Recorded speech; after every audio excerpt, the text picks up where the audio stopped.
Indonesia tidak akan pernah berdiri dan tidak akan pernah merasakan kemerdekaan tanpa sepak terjang dan perjuangan para ulama dengan Ahlul Bait Nabi Muhammad. Tanpa ada ulama, tanpa ada santri, tanpa ada habaib, sampai detik ini Indonesia belum merdeka, saudara. Namun ada beberapa orang licik dan picik dari petinggi-petinggi negeri mulai untuk apa? Menghapus sejarah dan menipu sejarah, penipuan sejarah. Apa jasanya mereka para habaib di Indonesia? Apa jasanya? Baik. Yang pertama, Al-Habib Hussein Al-Mutahhar. Beliau dari Semarang. Beliau yang menciptakan lagu 17 Agustus dan Syukur.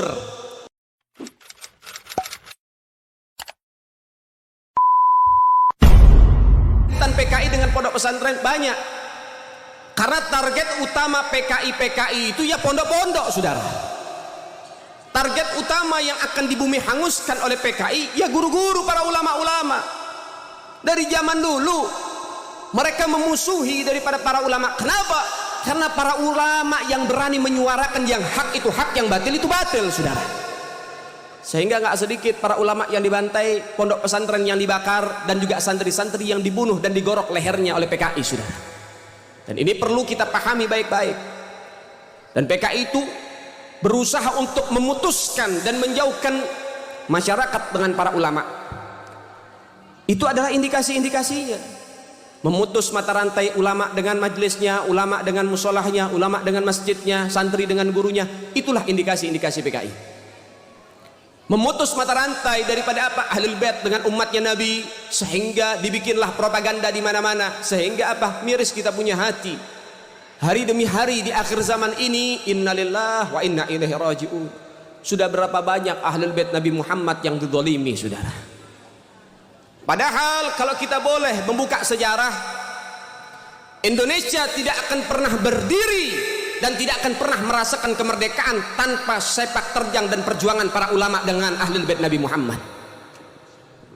Tanpa ada ulama, tanpa ada santri, tanpa ada habaib, sampai detik ini Indonesia belum merdeka, saudara. Itu tidak bisa dipungkiri. Para habaib jasanya besar, para kiai jasanya besar, luar biasa. Lihat, kita tarik sejarah demi sejarah. Sedikit saja, tidak usah panjang-panjang masalah sejarah ini. Nanti kita akan bahas PKI. Ada namanya Imam Bonjol, saudara. Nah, ini menunjukkan bagaimana sepak terjang para ulama. Imam Bonjol itu namanya Muhammad Syahabuddin. Siapa sih Imam Bonjol? Imam Bonjol ternyata adalah salah satu kakek daripada Habib Rizik, saudara. Man fil ab fil abna, apa yang ada sama orang tua ada sama anak cucunya. Kalau bapaknya pejuang, anaknya juga pejuang, saudara. Bapaknya macan, anaknya macan, betul? Betul? Iya. Kalau bapak kakeknya pejuang, pasti anak-anaknya juga pejuang, saudara. Dan itu tidak bisa dinafikan. Namanya Muhammad Syahabuddin, darah daging Sayyiduna Muhammad. Yang kedua, di Ponorogo. Siapa di Ponorogo? Ternyata di Ponorogo adalah seorang ulama besar, namanya adalah Abdul Hamid. Beliau sosok daripada panglima perang, berusaha berupaya membentengi Indonesia dari penjajahan, saudara, sehingga digelari di Ponorogo. Apa itu di Ponorogo? Diambil dari dua suku kata. Yang pertama bahasa Arab, yang kedua dari bahasa Jawa. Dipo dari kalimat dafa yadfa'u, artinya apa? Menolak, membentengi, mengusir daripada apa? Daripada negaranya dijajah. Mengusir penjajah dari negara, menolak penjajah dari negara. Negoro dari bahasa Jawa yaitu negara, artinya apa? Membentengi negaranya dari penjajahan. Namanya adalah Abdul Hamid, seorang ulama besar. Makanya kalau kita lihat lukisannya di Ponorogo pakai imamah, Imam Bonjol pakai imamah. Ulama tidak bisa dipisahkan dari Indonesia. Pejuang-pejuang kita, masyarakat kita, mayoritas para pejuang adalah para ulama. Dan juga saudara, siapa lagi? Ada namanya Kapiten Patimura. Kapiten Patimura ini adalah sosok kiai besar dari Maluku. Nama aslinya adalah Kiai Haji Ahmad Lusi. Memiliki pondok pesantren besar di Maluku, Indonesia bagian timur. Ketika sampai seruhan jihad kepada mereka, ternyata Kapiten Patimura nggak ngumpet di pondoknya, keluar sama santri-santrinya. keluar berjuang berjihad bersama santri-santrinya. Ini baru sosok santri, sosok kiai yang betul-betul cinta terhadap NKRI, saudara. Sampai-sampai Kapiten Patimura harus tewas di tiang gantungan, dibunuh oleh penjajah, saudara, namun mendapatkan syahidnya. Namun ada beberapa orang licik dan picik dari petinggi-petinggi negeri mulai untuk apa? Menghapus sejarah dan menipu sejarah, penipuan sejarah. Sehingga di setiap buku-buku sekolah yang beredar di sekolah-sekolah umum, Kapiten Patimura namanya adalah Thomas Matulesi. Kalau nama Ahmad kira-kira agamanya apa? Agamanya apa? Agamanya apa? Baik, kalau misalnya namanya Thomas kira-kira agamanya apa? Permainan sejarah, penipuan, saudara. Padahal yang berjuang mayoritas adalah kiai, santri, dan orang-orang Islam. Ternyata mereka memiliki penipuan sejarah. Na'udzubillah. Anda harus tahu, santri harus tahu, ini sejarahnya. Beginilah para pejuang-pejuang kita. Mereka para ulama kok, pejuang-pejuang Indonesia, para ulama. Tapi kenapa saat ini malah apa? Ulama dimusuhi, ulama dibenci, ulama diteror, ulama diintimidasi, ulama didiskreditkan. Ada apa dengan negara ini? Jangan-jangan PKI sudah menyusup, saudara. Baik, yang berikutnya, siapa sih pahlawan-pahlawan nasional? Kiai Haji Mas Mansur, Kiai Haji Agus Salim, kemudian di Bekasi ada Kiai Haji Nur Ali, yang mana Kiai Haji Nur Ali ini seorang ulama besar di Bekasi, punya pondok pesantren. Beliau memimpin pondok pesantren yang bernama At-Taqwa.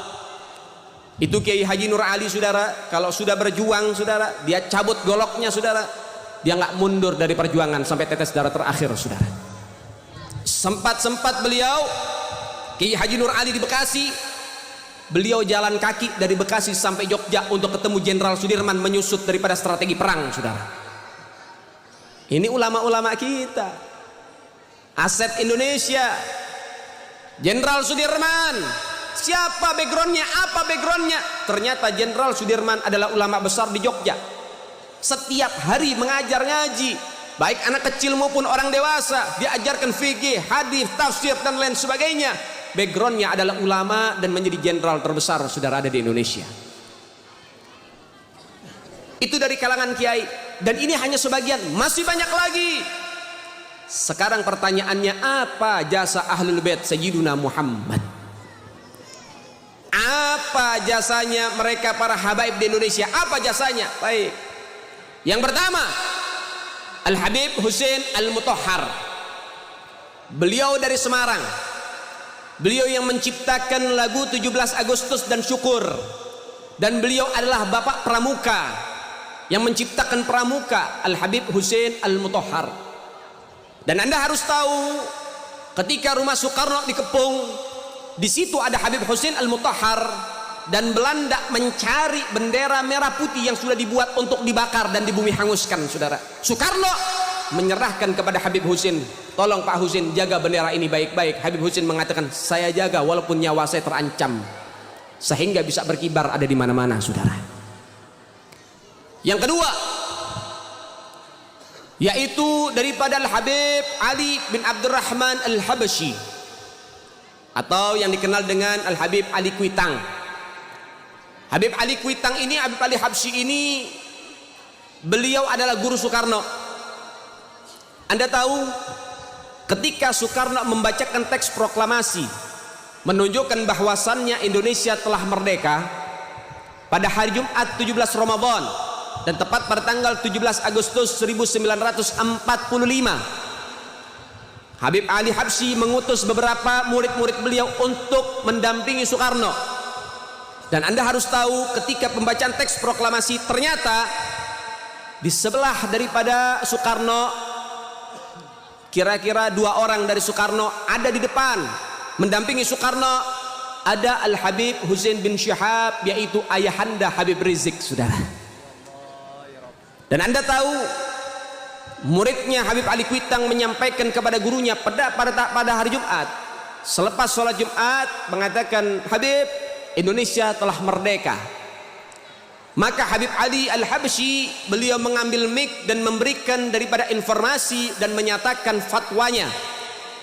Beliau mengatakan, mulai detik ini, mulai saat ini, pasang di rumah-rumah kalian dan tinggikan bendera merah putih. Indonesia telah merdeka, sebarkan ke seluruh Indonesia untuk mengibarkan bendera merah putih, saudara. Itu fatwa dari Habib Ali Kuitang, saudara. Dan juga dari mana asal merah putih? Itu fatwa dari Al-Habib Salim Al-Jufri, guru tua Al-Habib Idrus bin Salim Al-Jufri yang ada di Palu, saudara. Kemudian siapa yang membakar semangat perjuangan masyarakat di kala itu? Al-Habib Salim bin Ahmad bin Jindan. Saya punya kakek, saudara. Beliau keluar masuk penjara dari zaman Belanda, dari zaman Jepang, bahkan diancam hukuman pancung. Tapi Habib Salim Jindan tidak mundur dari barisan perjuangan, saudara, sampai Indonesia mendapatkan kemerdekaannya, saudara. Sampai beliau mengenakan jubah berwarna putih dan dalamnya warnanya merah, karena di kala itu nggak boleh berkibar bendera merah putih. Tapi untuk memberikan semangat kepada masyarakat ketika beliau berorasi, beliau mengebas-ngebaskan jubahnya, memberikan informasi. Untuk apa? Untuk senantiasa setia terhadap NKRI.